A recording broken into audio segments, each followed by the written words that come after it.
મેટ્રોઇડના પ્રવેશ બાદ cyber fraud એ લોકો માટે માથાનો દુખાવો બની ગયો છે અને પોલીસ વિભાગ દ્વારા આરોપીને શોધવા મુશ્કેલ થઈ ગયા છે। કેસોના ભરાવાને કારણે પોલીસની પણ ઊંઘ હરામ થઈ છે।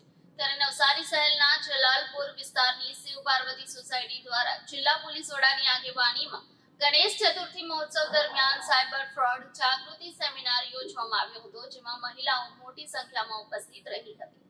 સાયબર ફ્રોડના કારણે લોકોના મહેનતના પૈસા છેતરપિંડી કરીને લઈ લેવાના નુસ્ખાઓ અજમાવવામાં કસબકારો માહિર થઈ ગયા છે। સાયબર ફ્રોડના કારણે ઘણા લોકો ત્રાહિમામ પોકારી ઉઠ્યા છે, ત્યારે જનજાગૃતિ એ મહત્વનો હિસ્સો બની ગયો છે। નવસારીના સન ઓફ શિવા ગણેશ મંડળ દ્વારા ગણેશ ચતુર્થી દરમિયાન સામાજિક જાગૃતિના ભાગરૂપે સાયબર ક્રાઇમ સેમિનાર યોજવામાં આવ્યો હતો, જેમાં નવસારી જિલ્લા પોલીસ વડા ઉપસ્થિત રહ્યા હતા। સેમિનારમાં મહિલાઓની સુરક્ષા તેમજ સાયબર ફ્રોડ બાબતની જાગૃતિ લાવવા માટે જિલ્લા પોલીસ વડાએ વિવિધ કાયદાઓની સમજ તેમજ જાગૃતિ માટેના પગલાઓ બતાવ્યા હતા। જાગૃતિથી જ સાયબર ફ્રોડથી બચી શકાય અને ખાસ કરીને મહિલાઓને સતત રહેવા માટે પણ અપીલ કરવામાં આવી હતી।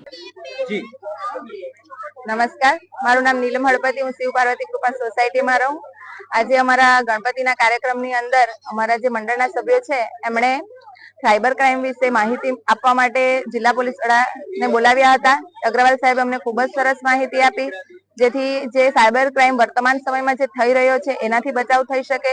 અમને એવું સારું એવું માર્ગદર્શન આપ્યું, જેથી અમે અમારા બાળકોને અને અમારા ઘરના વડીલોને પણ બચાવી શકીએ અને અમને જે જાણકારી ન હતી એવી માહિતી પણ અમને પ્રાપ્ત થઈ, જેથી કદાચ અમે પણ આજે મોબાઈલની અંદર જે અલગ અલગ જે લિંક આવે છે એના પર ક્લિક ન કરવું કે એવા સાયબર ક્રાઇમથી આપણે કેવી રીતે બચી શકીએ એની ઘણી સારી એવી માહિતી અમને મળી શકી છે।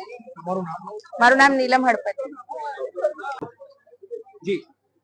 હું પંકજ નાયક સન ઓફ શિવાનો મેમ્બર છું અને અમારું જે ગણેશ મંડળ છે એ અવનવી પ્રવૃત્તિ કરીએ અને નોવેલ્ટી કરીએ। આજનો જે કાર્યક્રમ હતો જે નવસારી જિલ્લા પોલીસ ખાતાના સહાયથી અમે જે કર્યો સાયબર ક્રાઇમ અવેરનેસ અને પ્રિવેન્શન, પેલું કહીએ ને કે prevention is better than cure, આ એને માટેનો કાર્યક્રમ હતો કે સાયબર ક્રાઇમ ના થાય એને કેવી રીતે અટકાવી શકીએ। એક સામાન્ય માણસ તરીકે વપરાશકર્તા જે મોબાઈલ નેટ વાપરતા હોય અને એને માટે જે માર્ગદર્શન અમને એસપી સાહેબ જે આપી ગયા ને એ ઘણા બધા એપ્રિશિએટ કરે છે। અત્યારે અંદર વાતો થઈ છે કે ભાઈ આવો કાર્યક્રમ તો વારંવાર થવો જોઈએ ને જિલ્લામાં ઘણી જગ્યાએ થવો જોઈએ, જેથી ક્રાઇમ અટકી શકે।